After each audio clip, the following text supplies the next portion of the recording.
ladies and gentlemen, our final keynote speaker of today is unlike anything you have ever seen before. Let's make some noise for Nick!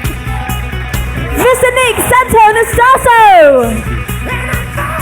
All right. Can you see me?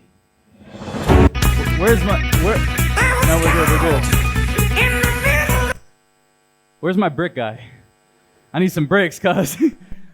All right, if you can see me in the back, make some noise, say yes. Oh, wow, it's the most energy I've seen all day. Now, be honest, can I be direct? Someone say direct. I'm gonna be direct. The energy is pretty low, and I'm gonna kick you in the butt with my non-existent leg. And the truth is, if you could, be honest with me, be honest, it's okay. If you could rate your energy 1 through 10, what would you rate yourself? He said 1, you said 1? Okay, good, because you're the leader. What else? 1, 2, 5. People lying in the back, that's great too. You wouldn't date a 2, would you? You wouldn't do business with a 2. You wouldn't have relationships with a 2. You wouldn't invest in a 2. And so if this is one of the last sessions, if the guy with no legs, one arm is going to lean into you, I need you to lean back into me. Does that make sense? Say yes? Oh, there it is. Perfect. Now, before we get started, you may be asking, why is this guy here? And the truth is, I've been blessed. Actually, I want to take it back. Pete, I just want to honor you, because in 2020, you hired me as a coach, a one-on-one, and I saw you at all your forms and some of your lowest forms, and to see you now and what you built, and look at all these, actually turn around, look at all these people that you did. Give him a big round of applause, ladies and gentlemen. What a gift. What a blessing. Now the truth, if we could put the stream on so people can see me because I'm short. Put a stream on me. Thank you. I've been grateful enough to train over the past 9 years. I've trained over 1 million people live from stage on psychology, on business and life psychology. I've trained over 1 million people live from stage. I've trained the 1% of the world. I've trained celebrities. I've trained the best athletes. I've trained governments, royals. I've trained politicians. They need a lot of work. Probably way more work than you do. And what I've realized over training 1 million people is it doesn't matter what your net worth is, who you are, what your beliefs are. Everybody has psychological patterns. What's so interesting is that neuroscience shows that by the age of 35 years old, you are 95% unconscious. What? Huh?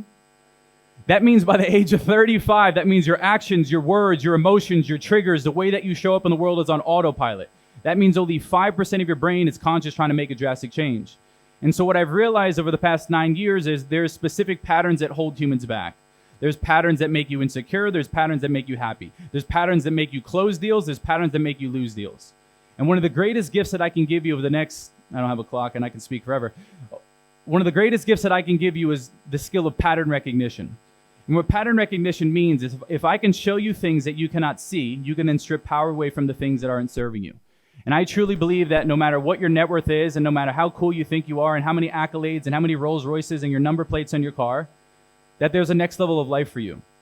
There's a next level of happiness. There's a next level of security. There's a next level of confidence. How many of you, with a show of hands, believe there's always a next level version of you? Put them up high if you got a hand. Use it, or I'll take donations.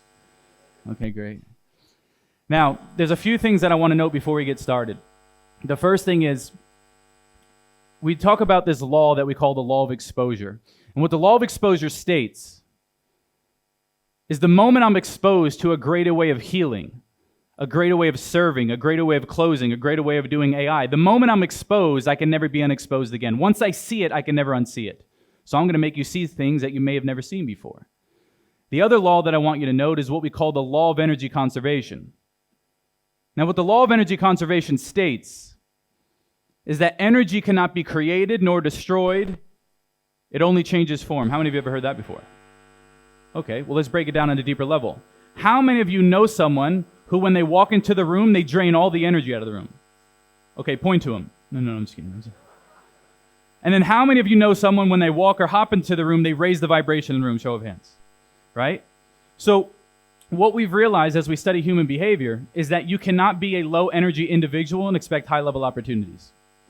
You cannot be a low energy individual and expect high level results, high level relationships, high level investments. And so if you're up for it and you want to jot it down, high energy equals high income, high energy equals high relationships, high energy equals high impact. Now we got a lot of rich people in the room. But high energy doesn't mean that you're screaming. I'm not going to make you stand up and scream. Whoa, I'm not going to do all the Tony Robbins thing.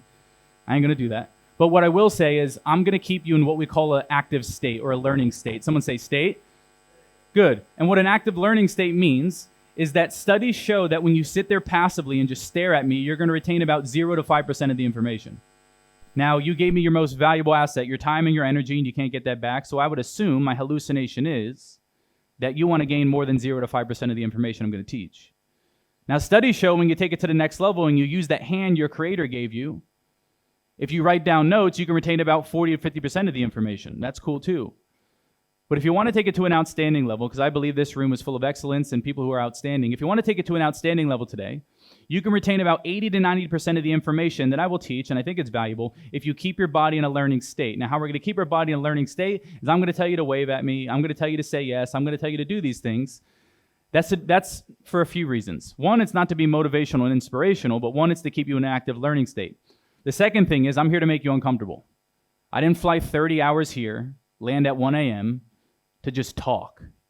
They don't pay me just to talk. If I'm here, I'm going to have to make you look at things that you do not want to see so you can get to the next level version of yourself.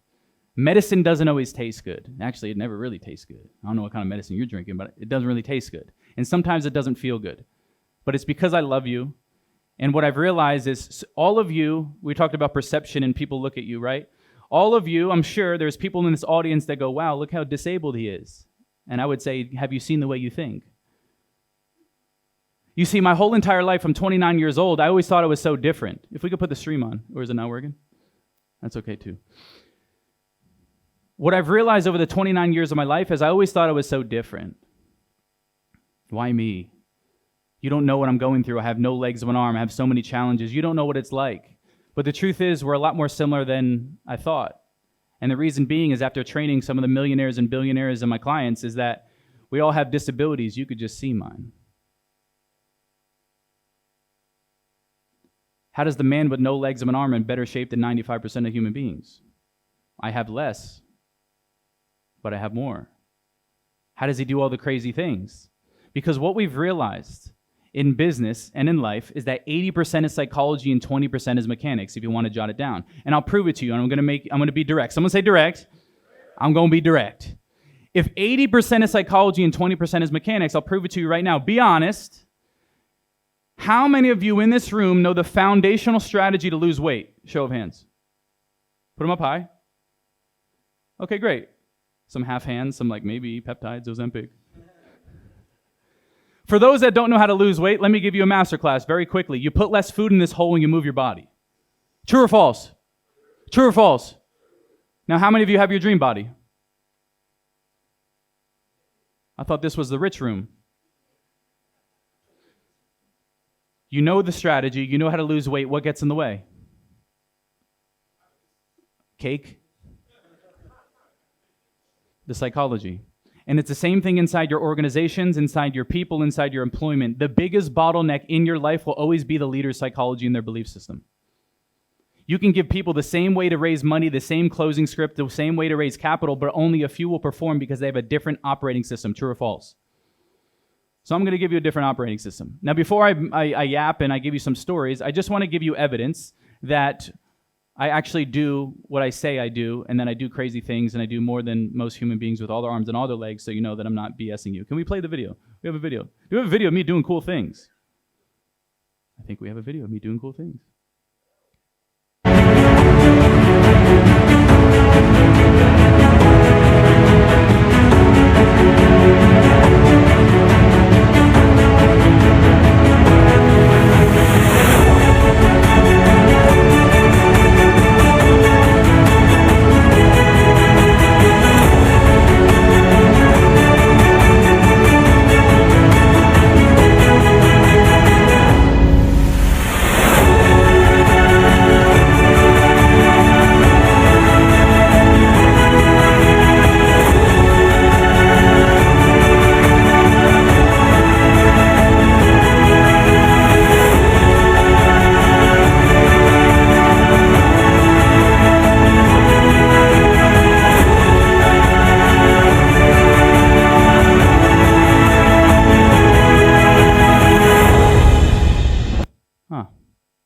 cool things.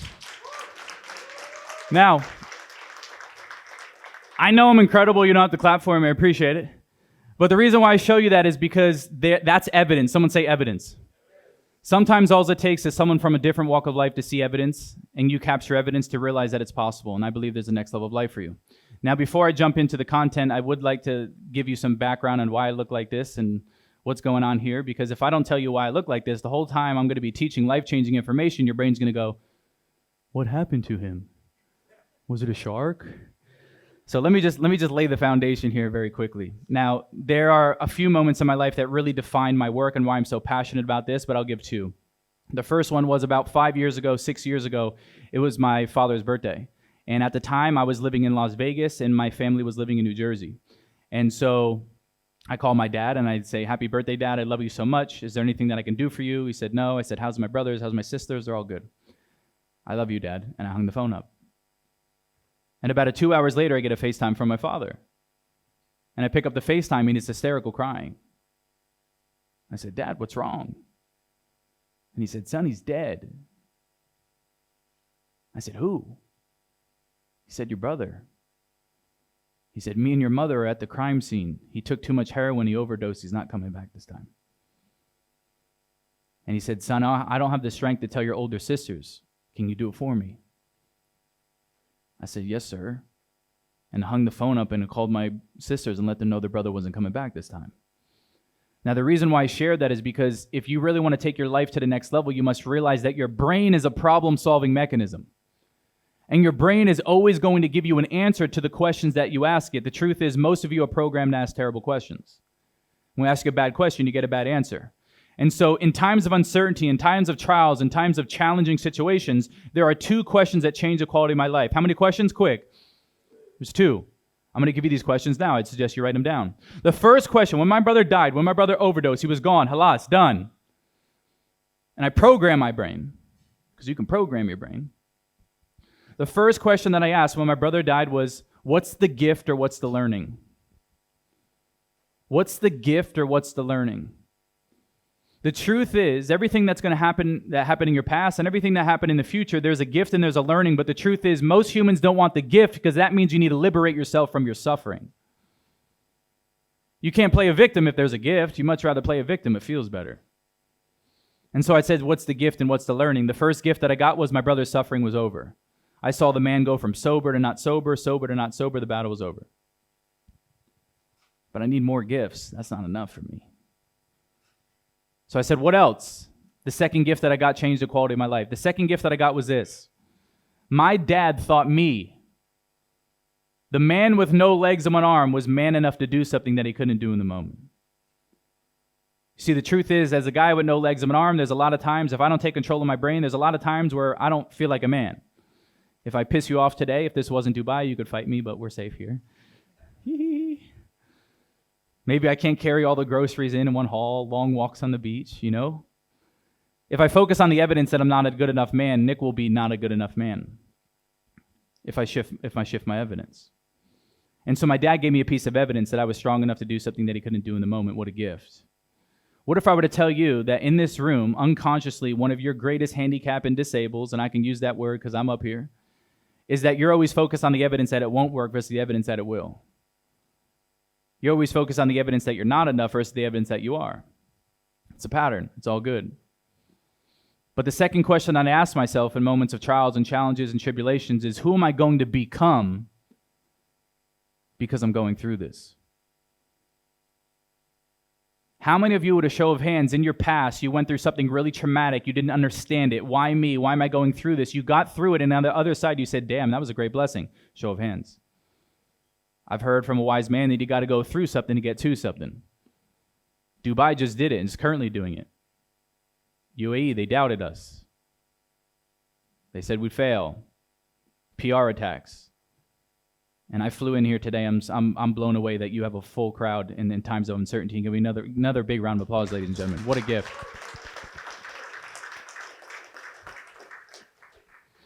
So the quality of our life comes down to the quality of the questions you ask yourself on a day-to-day basis. All your thinking is questions. What should I do today? Should I do it? Should I invest? Should I not invest? Should I leave before this speaker? Should I do that? Should I buy this? Should I not buy that? Should I leave? All of your thinking is just question asking. And oftentimes it's going on unconsciously. Now, the second story is why I look like this, and then we'll get into the content. And by the way, for the content, I'm going to take you through a psychological audit. You audit your business, you audit your investments, you audit your relationships, I hope, and I'm going to give you a psychological audit. The same psychological audit that I give billionaires and millionaires and royals, I'm going to do it on you. And the truth is that my mouth will be moving and words will be coming out of my mouth, but not everybody will receive a blessing here today. And that's okay. Because at the right place at the right time, you'll get your blessing. Now, in 1996, my parents went in for a late ultrasound. They sat them down, they pulled the baby up on the screen, and suddenly everybody started to freak out. They were like, what's wrong? What's going on with my baby? They said, we have some very bad news. In specific, this is what the expert said. You ready for this? The expert said, in specific, it looks like he's missing his legs, it looks like he's missing his arms, and his face is messed up. Did they lie about my face? I know, they lied. Experts lie. Don't just believe people because they're on stage and stuff. They said his face is messed up. And in that moment, they classified me with what we call hand-heart syndrome. Hand-heart syndrome is a super rare genetic disorder that either leaves the babies with undeveloped limbs or undeveloped organs. At the time of my birth in 1996, I was the 12th baby in medical history that they've ever seen this happen to. And out of the 12, 8 of those babies died due to undeveloped organs. They looked at my parents and said, you should abort him. And if you do have him, you should give him away. They said he'll never feed himself, he'll never dress himself, or never be independent. Guess what? I'm wealthy and they're dead. I'm sorry, that's harsh. I'm American. You want to have a terrible year, share your big goals with someone with a small mind. Now, in that moment, when they said your baby boy has about a 30% chance to live, my parents made a decision. Someone please say decision. You see, oftentimes we think changing a life is this big, drastic, overwhelming thing, when in reality, your life changes in a moment of decision. God bless you. But sometimes it takes 5 years to make the decision. Sometimes it takes 1 month to make the decision. How many of you have ever put off a conversation and a decision, then you finally made it, and you're like, that wasn't so bad after all? Show of hands. Life changes in a moment of decision when you decide to put down the alcohol and pick up the dumbbell. Your life changes when you decide to remove the person in the organization that has toxic culture. Your life changes when you decide to leave the relationship that no longer serving you. Life changes in a moment of decision. And if you're going to lead during an uncertain time, you need to exercise the muscle of being decisive. Someone say decisive. Indecisiveness is poverty thinking, but I'm talking to a rich room here. So you're perfect, right? There's no work that needs to be done. It's for the people out there, right? Now, I was born, clearly. And they ran and they did tests on my organs, and they came back and they said, Mr. and Mrs. Santonastasso, your baby boy is 100% healthy. The only thing that affected were his limbs. No legs, 1 arm, and 1 finger, and the good one in case you piss me off. You know what I'm saying? Now, okay, you can give a round of applause for that. That's good. Now, I didn't know this until I was adult, but my father brought me into a private area when I was a baby, and he looked me in my eyes and said, I will be your arms and legs until the day that I die. Now, with the work that I've gotten to do with millionaires and billionaires, and yeah, you can clap it, that's cool too. I appreciate it. What's so brilliant is the work that I've been able to do, teaching psychology, teaching the communicators the best communication skills, whatever that may be, is just last year I looked at my mom and my dad. I said, I will be your arms and legs until the day that you die, and I retired them both. That's the power. Now, in that moment when my parents decided, the decision that they made was very simple. And the decision was this. They decided that they were going to focus on the 30% chance of me living versus the 70% chance of me dying. The reason being, if you want to jot it down, what I focus on, I get more of.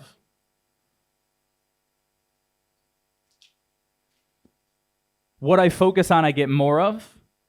What I focus on expands. But don't miss this. Check it out. What I focus on, I feel. And what I feel is my life. And if what I feel is my life, that would also mean that the quality of my life comes down to the quality of the emotions I feel on a day-to-day basis. And I'll prove it to you. You live in Dubai. How many of you know people who have money who are still pissed off and angry? Point to them. No, I'm just kidding. And then be honest with me. How many of you have ever met someone who had less than you and it was happier? You said, damn, who's really rich? We've all been there. It's the person who's experiencing the emotions they want to feel on a day-to-day basis. Money is great. It solves a lot. But guess what? You can't escape your trauma. You can't escape the things that are going on with you. And that's the work that we're going to do here today. So the first psychological upgrade I'm going to give you is we're going to evaluate your focus. Evaluate your what? Quick? Oh, y'all are good now. Your focus. And what we've realized is that there's 3 focus patterns that screw most entrepreneurs up. How many patterns? Quick. There's 3 focus patterns. So what I've realized about the greatest communicators and the greatest leaders is that I'm not here to give you answers. I'm not smarter than you. I'm not better than you. But what I've realized about the greatest communicators and the greatest leaders is that they don't give their people answers. They ask their people the right questions to lead them to their own breakthroughs. So I'm going to be your baby Yoda for today. Meaning I'm going to ask you questions that you've never been asked before that are going to lead you to a place that you've never been before, and then you'll never forget the guy with no legs and arm. Does that make sense? Say yes? I was going to do it anyway. All right? Now let's get into it. Pete, how we doing? We good? Okay, great. I'm just making sure. You ready to rock? Okay, great. Now, I'm going to take you through 3 focus patterns, and all I want you to do is think, and then we'll gauge the room with your arm, and we'll do some waving and all that different type of stuff. But I really want you to lean into this, and I want you to think. The hardest work most humans will not do is sit and think, especially with AI and screens. So I just want you to think. The first focus pattern is this. In my life, the majority of the times, do I tend to find myself focusing on the things that I have or the things that I don't have? Hold on, don't give your trauma away that easily. I'm just kidding. But to yourself, think about it. In my business, with my body, relationships, investments, where do I tend to find my focus? And I know you focus on both, but maybe one pattern is more dominant than the other. Where do I tend to find my focus? On the things that I have or the things that I don't have? I appreciate that. Okay, great. Now, you would think after 1 million people live from stage, patterns are just patterns, so I know exactly where the room is going to go, but I'm going to have you demonstrate. Now, with a show of hands, if you're honest, you would say, Nick, if I'm honest, I tend to find myself going to the things that I don't have in my life. Show of hands, put them up high. Put them up high and look around the room. By the way, these are all ballers in here, or pretend ballers. I don't know how you got in here. No, I'm just kidding. You can put them down. How many of you would be like, Nick, I tend to focus on the things that I do have in my life? How many of you are like, Nick, I'm lost in life? That's cool too. Me too. Yeah, 2 hands for that. Woo woo. Right? Now I'm going to be direct here because, like I said, medicine don't taste good and don't feel good, but I love you. The majority of the room here is dominant on the pattern of focusing on the things that they don't have. Can I be honest? I moved to Dubai a year and a half ago. I never thought about Rolls-Royce Cullinans more than I lived here. When I spend 2 weeks in Bali, I don't think about any Cullinans. I'm just thinking about what swim shorts am I going to go and what beach club am I going to chill at. It's very interesting what the environment does to you. And I love the environment. It's very competitive, but you can get totally lost in this place. True or false? You can get totally messed up. So let's take the man with no legs and an arm, for example. If the man with no legs and an arm stayed unconscious and didn't do the deep, meaningful work that most people don't do, and Nick woke up every single day and focused on all the things that he doesn't have, is Nick's life good or bad? You tell me. Which one? Okay, and because I feel bad, when I go into my business, do I take good action or bad action? Good results, bad results. Good life, bad life. And the cycle repeats. How many of you know someone that you could just be having a brilliant date, but they have to point out the one thing that's going wrong? I know. It's okay. I want you to note this, and I'm going to anchor it for you. What you don't have in your life is always available for you to focus on. But what you do have in your life is always available as well. Here it comes. I don't get the life I have. I get the life I focus on. Jot it down. I don't get the life I have. I get the life I what? I focus on. Because we can all be miserable. I have every excuse to be miserable. They ask me, Nick, how are you so happy with no legs of an arm? I train myself. Because I'm too short and life is too short to be pissed off and angry all the time. But I've had to train myself. So that's the first focus pattern. If you can consciously get you and your team to start shifting to what you have, life will never be the same. Now the second focus pattern is, in my life the majority of the times, do I tend, and don't shout out to me, just think, Do I tend to find myself focusing on the things that I can control or the things that I can't control? How many of you, not now, but when it's popping off in Dubai, how many of you still get pissed off in Dubai traffic? Put them up high, don't lie. Okay, fair enough. Now, I love you when I say this. If you let something like traffic dictate your internal state, you're a slave to the game. Good luck in business. The leader who can handle the most stress and the most uncertainty and the most turmoil is going to win. And if you let traffic piss you off, good luck going against me in business. True or false? You know I love you. I'm American. I could be direct. Maybe I'm scaring some people. But this is all truth, right? So where do I tend to find my focus? On the things that I can control or the things that I can't control? Now, we don't need to gauge the room here because I already know where it will go. But what I will tell you is this, especially during uncertain times, for you, your people, and your clients, is leaders, their job is to bring certainty into uncertain times. With a show of hands, how many of you agree that as a leader, people can feel if you're uncertain? Especially if you're in a deal, you're raising money. The person who's most certain is always going to win. It's certainty. And if you want to bring more certainty in your life, you must, if you want to jot it down, control your controllables. You have to surrender to the rest. One of the greatest things we must learn in this human experience is the art of surrender. If you ask me what surrender is, I still don't know. I'm still trying to figure it out.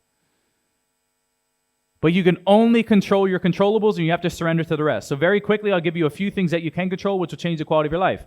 The first thing that you can control, which I've already taught you, is your focus. You tell me, can you control your focus? Yes or yes? How fast can you shift your focus? Someone snap your fingers, because I don't have any. Come on, snap your fingers if you got them. Thank you. You can change your focus that fast.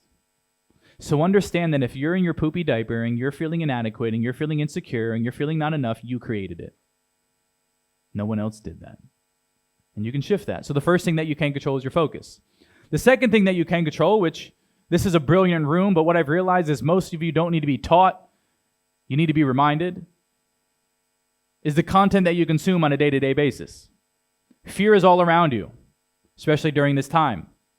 It's easy to get caught up in a fearful state, and the truth is, I'm not going to go down too many rabbit holes, but media is designed to put you in a fearful state so you don't take action. You have to control what you're consuming because you are what you eat.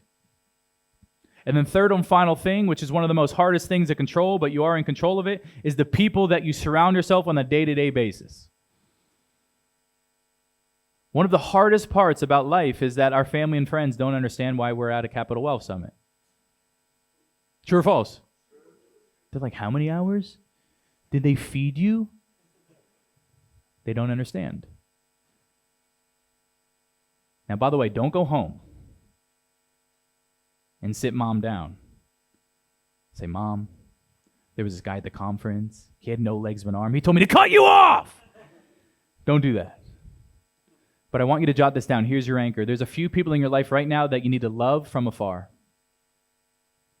And that sucks. When my brother was addicted to heroin, I had to love him from afar.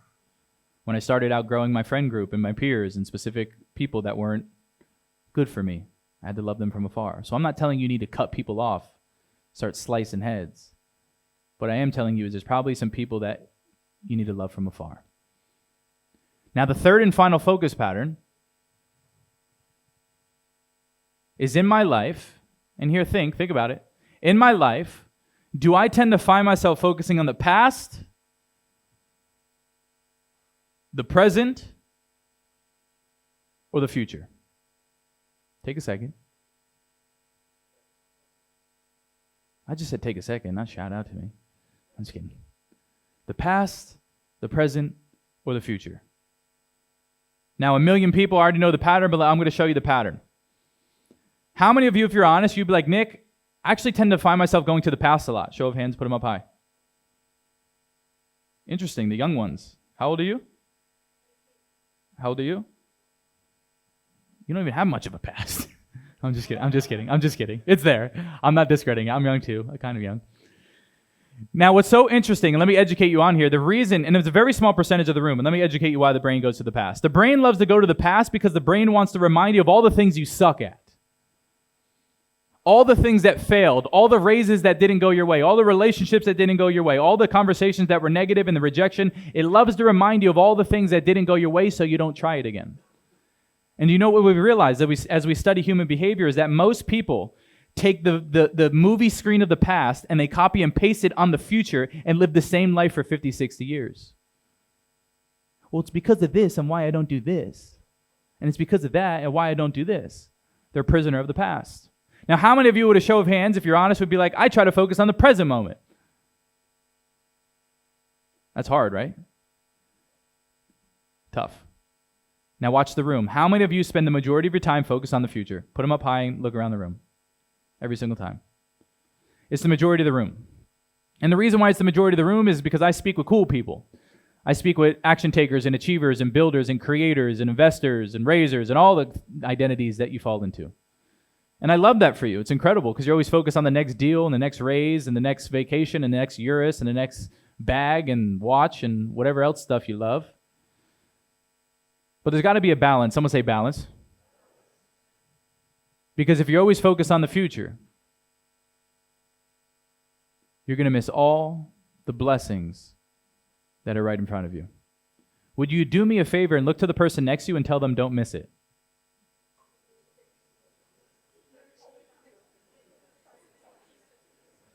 Now look to the person the other way so they feel connected to and not isolated, and tell them don't miss it. Okay, great. Great.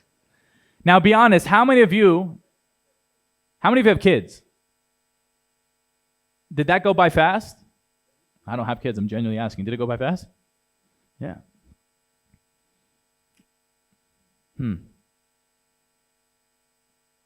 I see so many people miss it. They're always striving for more, when in reality, how many of you, with a show of hands, I'm just curious, you now have the life, you have resources, relationships, financial means that you once wished for, hoped for, prayed for, manifested, and you have them in the moment? Show of hands. Give yourself a round of applause for getting this far in life, ladies and gentlemen.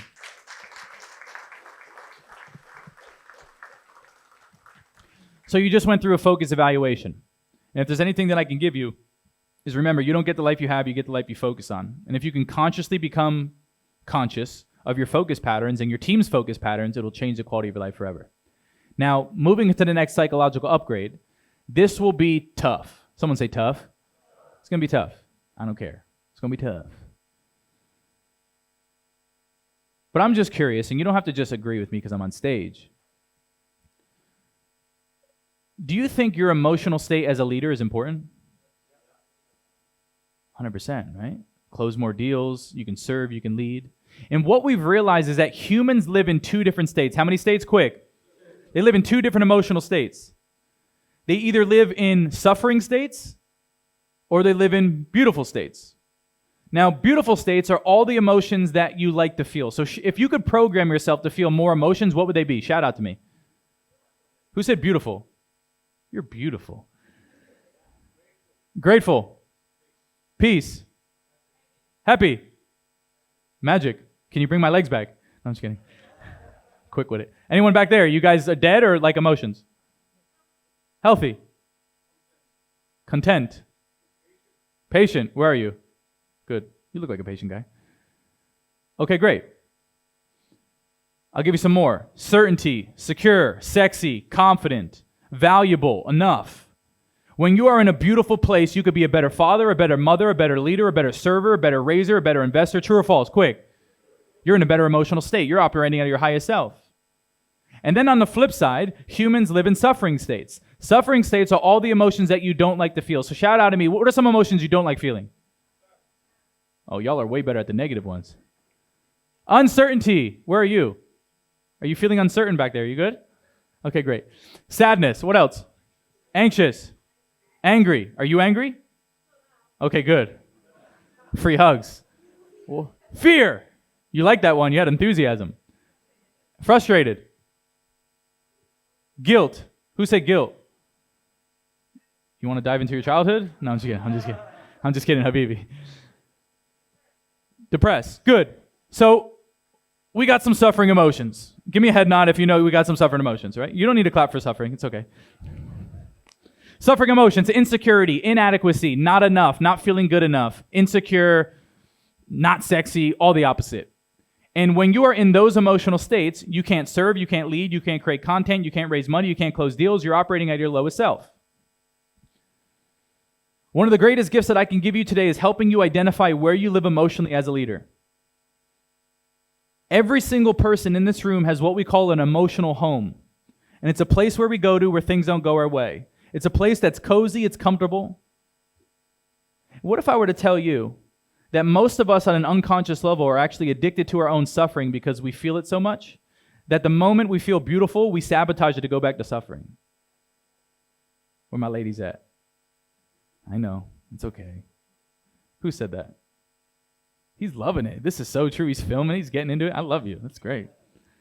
So, I'm going to take you through a process. It's just questions.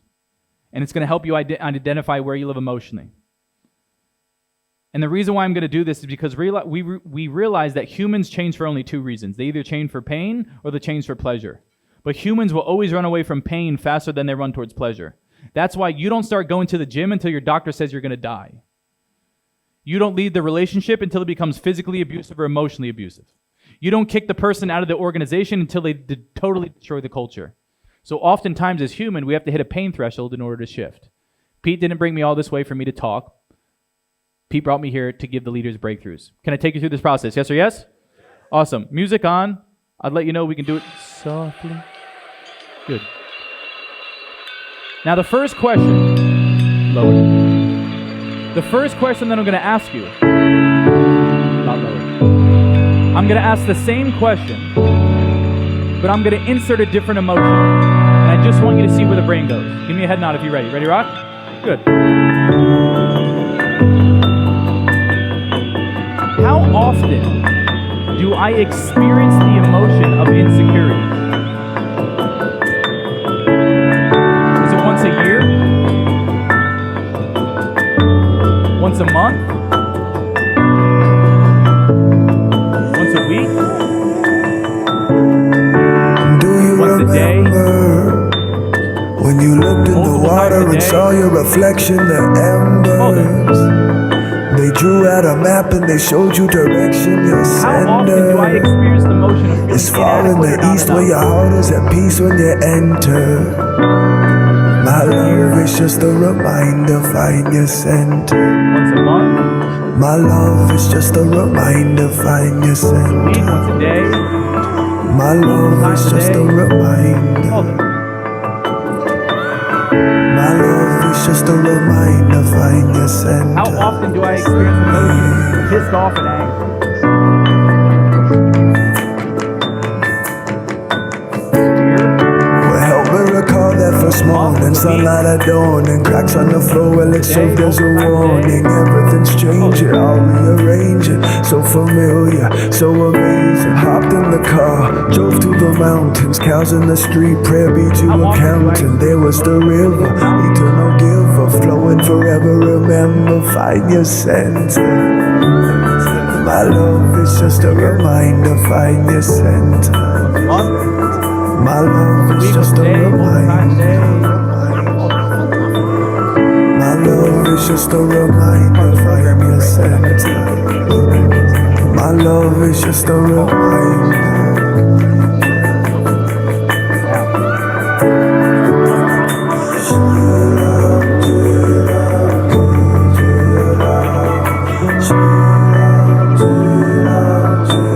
How many of you would show of hands, if you're honest, identify When one you've suffering lost emotion your way, colors start to fade. Take a look within, find your offering. Hold it to the sun, let your spirit run. Now, based on that negative emotion, here comes my second question.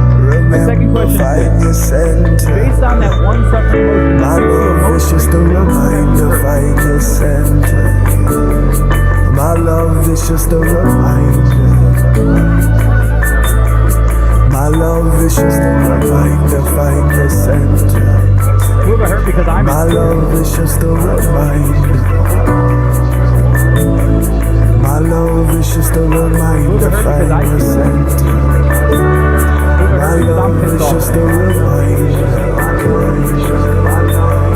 My love is just a reminder, is just a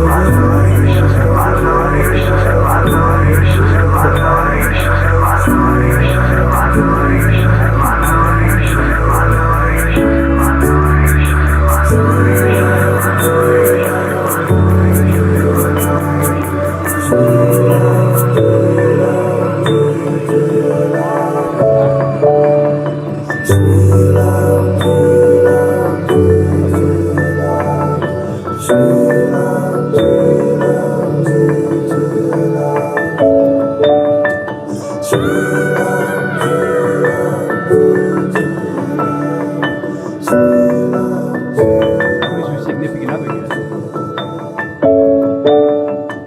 My hallucination is the majority of you give your all to your business and give the crumbs to your partner.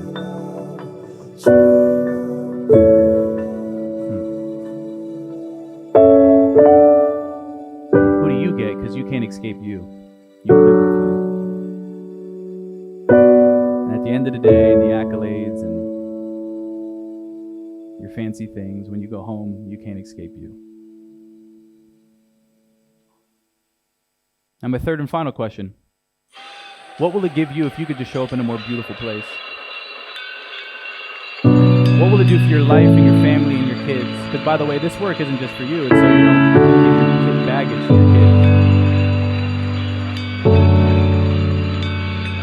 Conscious parents create conscious kids.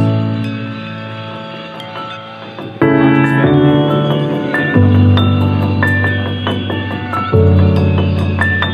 So what will it give you if you just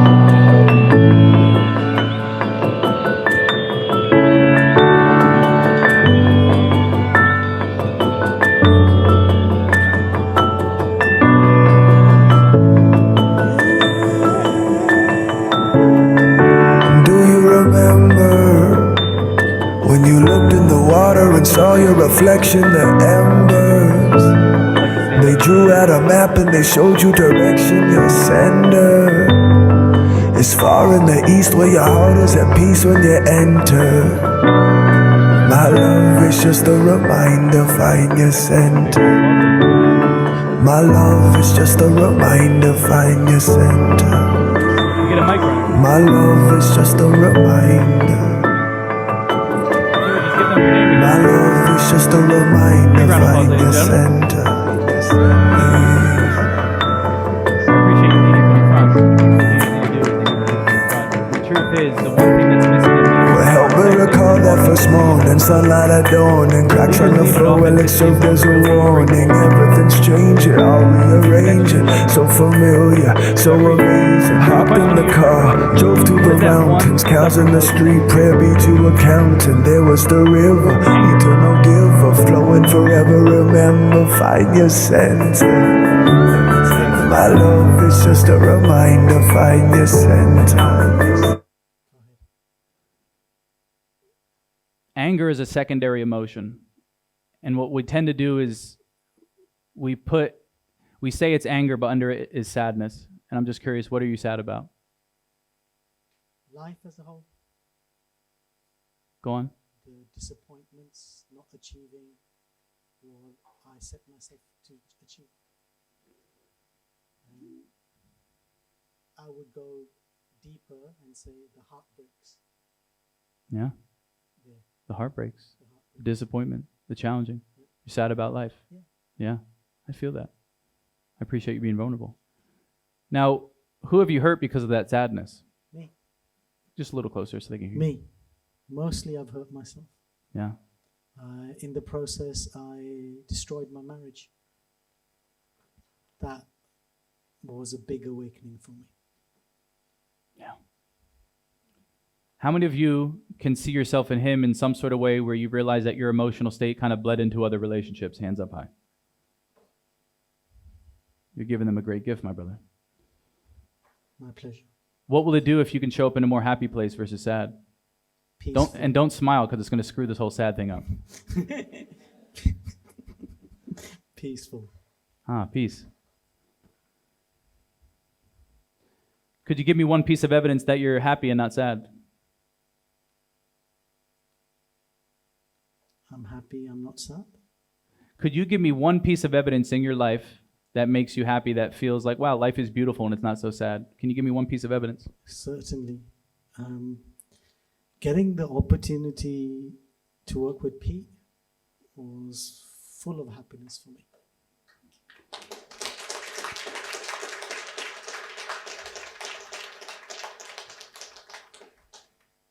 It's beautiful. You feel that? Yeah. Yeah. Give me one more piece of evidence that you're actually happy about life and not so sad about life. Where's Mahmood? Moody, where's Moody? I've known Moody for, I think, 12 years, 10 years. We've not really been in connect. Last year we started connecting again. Yeah. And he said, I want to do something with you. I want to do something with you. Calls me up, talks about the event. 2 days later he calls, I want you to come and be a speaker over here. I said, you sure? He goes, I listen to you. I read your stuff. I learn a lot from you, and I want you to come. And that was, to me, that again gave me that happiness, that peacefulness. Yeah. That there was recognition from people I'm not even aware they recognized me. Yeah. Ladies and gentlemen, give him a big round of applause. You see, you can sit. I appreciate it. You see, beliefs that life is bad, beliefs that life is a disappointment, belief that this and that is all held by evidence. Someone say evidence again. Held by evidence. All I did was shift his focus to what was right and what he did have and what was beautiful about his life, and you saw him started to smile. He couldn't even hold on to the whole sadness. Some beliefs are stronger than others. Is there anyone else that wants to? Do you remember when you looked in the water and saw your reflection there? My brother. Tell everybody your name. My name is Darren. Big round of applause, ladies and gentlemen. By the way, I just want to say what a gift it is to have grown men say, I struggle. As a man with no legs of an arm, I was programmed that if I ask for help, I'm weak. How many men relate to that? If I ask for help, I'm weak. And the truth is, you don't have to carry it all alone. And so I appreciate it. And I see you're very emotional right now, and I see you. And so based on that one, my first question, what was that one negative emotion you feel most frequently? I've got my son here, and I'm in Dubai, and my wife won't let me see him. So what is the emotion? One emotion. Why can't I speak to my son every day whilst I'm here in Dubai? So give me an emotion. Anger, sadness, insecurity. Anger. Anger. And as we saw with the other gentleman, under the you get angry, but under that is sadness. And sadness because I can't speak to him. Yeah. Must be really challenging. What's a gift? The gift is I've made a YouTube channel where I send a message to him every single day. Wow. And that's the greatest part of my day. And it's the greatest gift that's come out of the sadness. It's called Daddy in Dubai. Wow. Yeah. I'm so proud of you. Thank you. I feel you. And I know you're angry and I know you're sad.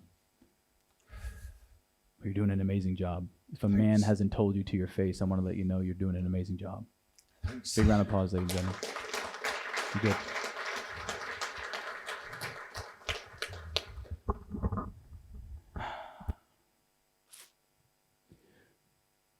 What did I get myself into today? What's so beautiful about these men sharing, and ladies, shout out to you too, because I know I see ladies crying and stuff and doing your thing, feeling all the feels. To witness healing is to receive healing.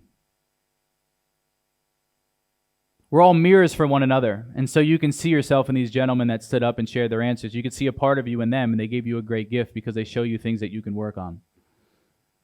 What's so powerful about this work, and why most people don't do this work, but it's the most meaningful work, I believe, is because pain is passed down the bloodline until someone's ready to feel it. Every 60 to 80 years, someone comes along in the bloodline and changes the whole family. They start to heal their stuff. They start to go, okay, money's cool, but I got to work on my stuff. my baggage. I got to lighten the load. They're called lineage leaders. And I believe the only reason why you're in this room today is because you're a lineage leader and you're the one in your bloodline that's changing it. I think you're giving yourself a great gift. Now, before I go, I will give you one more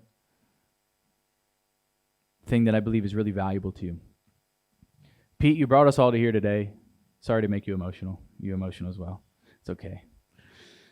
But I think one of the greatest things that you can leave here with is relationships. You had a brilliant quote. It's like, no strangers, just friends we haven't met yet.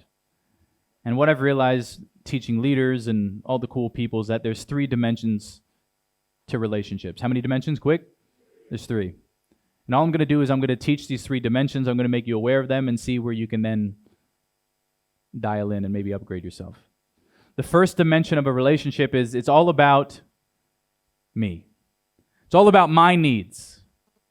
And the moment my needs don't get met, what do I do? I leave. I leave the deal, I leave the relationship, I pout, I run. It's all about me. And then you move to the second dimension of relationships. Now be honest, because y'all are very successful people. How many of you within your personal development entrepreneurial journey you heard of it's got to be a win-win? Let's create win-win scenarios. Show of hands, put them up high. Good. Win-wins, it's got to be a win-win. So we move into the second dimension of relationships. The second dimension of relationship states, you scratch my back, I'll scratch yours. I bring 5 marbles to the table, you bring 5 marbles to the table. But if I bring 5 and you bring 4, what do? I'm out. I walk. If I got legs, I walk. I'm out. It's not fair. But what you notice is this becomes very transactional. You become a transactional leader, and you miss a lot of it. You miss out on a lot of opportunities and a lot of relationships because you're only solely based on transaction. This also happens in your intimate relationships. She didn't do this, so I'm not going to do this. He did that, so I'm not going to do that for him. And you're really horse trading, and you find yourself in a 2D relationship where it's transactional. But what I've realized studying the greatest leaders and working with some of the greatest people in the world is that there's a next level. And the next level is what we call the third dimension of a relationship. And the third dimension of a relationship states, your needs are my needs. Your needs are my needs. And the moment that I meet your needs, my needs get met. Maybe this is one of the things I taught Pete that stuck with you forever. I'll take a commission check after. No, I'm just kidding. Okay, got it. The boss. But your needs are my needs. And what I believe is, we talked about present communication. I believe that if you are hyper-focused on other people's needs and how you can meet those needs, you will never run out of opportunities, never run out of relationships, and you'll never run out of money. You will provide the most value in the marketplace when you are obsessed with people's needs. And that's how you build really deep, meaningful relationships. It's like unconditional love. And I'm going to give you all that I have, and I'm going to meet your needs, and I'm not going to really expect anything in return. You can either walk all over me, or you'll reciprocate. Then I'll make my judgment whether I need to leave that relationship. But ultimately, if you walk around here and you start identifying needs and where you can solve problems, your relationships will improve, your bank account will improve, and your fulfillment will improve. Because I believe life's cool with money, but it's way cool with money with cool people and building cool things. And when you get to a certain point in net worth, it's less about money and more about alignment. Can I get a hand raise on that?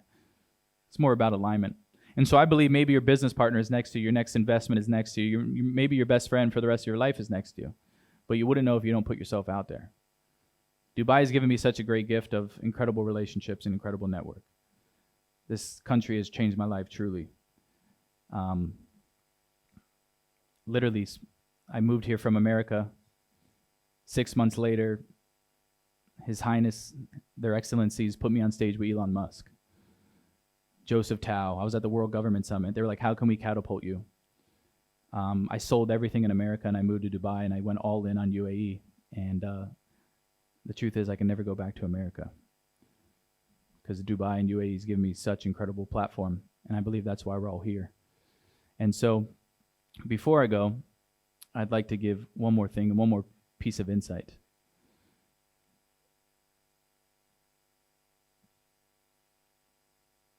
As the guy who we did some unconscious work and some psychology work, if I was an expert knee surgeon, and I know I'm not, and I don't have a knee, but if I was an expert knee surgeon, would I perform knee surgery on my own knee? No. Why not? It probably hurt. Maybe you can't get the right angle. Maybe you can't hold the scalpel straight. Or you're too close to the situation that you can't see the bottleneck. That's exactly where the work we did, what we did today lies. As I just showed you things that were unconscious. You're too close to your operating system, so you can't see it. And that's why I always suggest that you have a separate set of eyes, especially expert eyes, in whatever you do. And that's where my work lives. And Pete, I appreciate you letting me just like invite them. But this is where my work lives. I do two things. I help people psychology, build mental toughness, emotional regulate, do deep trauma work, and I also help people dial in their communication so they can change more lives. And one of the worst things that I've ever done is go around the world and share really insightful things and never give people an opportunity to get more of me. And Pete, I really thank you for the opportunity. And so what I'd like to invite you to do is, if you're someone who wants to dive deeper on this hard stuff and do the hard work and do the psychology work or improve that part of you, I want you to pull out your phone, if you would. And if we could just put a QR code on the screen. Now this QR code, there's like 300 of you, so it'll probably break.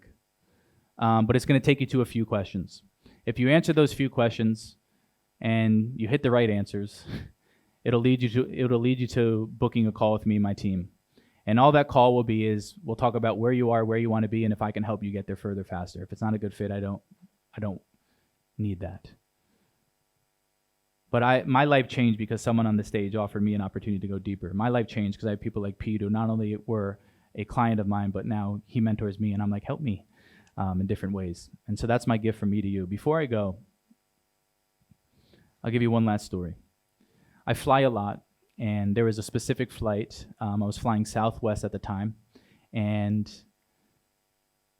I roll up into the airport in a wheelchair. Does anyone know what happens when you're in the airport in a wheelchair? Go on. You get to skip the line, right? Focus on your strengths, right? So I skip the line and I skip everybody, and I go into the plane, and I'm the first person in the plane, and it's a self-seating row, and I sat in the first row, and I sat towards the window so two other people can have the best seats in the plane. And I remember the flight attendant saying, honey, this is going to be a full flight. And I said, no worries, I already got my seat. And the plane started filling in, and no one wanted to sit next to me.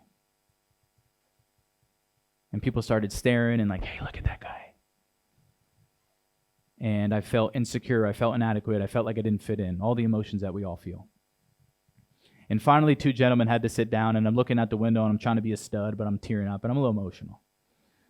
I said, come on, Nick, you're the mindset guy. What would you do? I said, what's the gift? I got to find the gift. I asked a better question, and my brain said this. My brain said, Nick, you can either cry all the way home, you can let this affect your day, your week, your month, or Nick could celebrate the fact that he has the most legroom in this plane. Snap your fingers for me, I'll pretend. In the snap of a finger, I took a situation that was a loss and I turned it into a win. By the meaning I attached to the experience. I will leave you with this. The meaning you attach to the experience becomes the experience. This could be the end of your life, or this could be the beginning. This could be a war, or this could be an opportunity. This could be a battle, or this could be a dance. But you are a meaning-making mechanism, and be very conscious of the meanings that you attach to the experiences that life gives you. So as you walk outside those doors, be conscious of your focus, be conscious of the people you surround yourself with, be conscious of how you're showing up in relationships and your emotional state. And I believe all of us have a next level of life for you. Now you're aware and you can go get it. It's been an honor to serve you. Thank you so much for having me, Pete. Send a lot of love. Appreciate it, brother.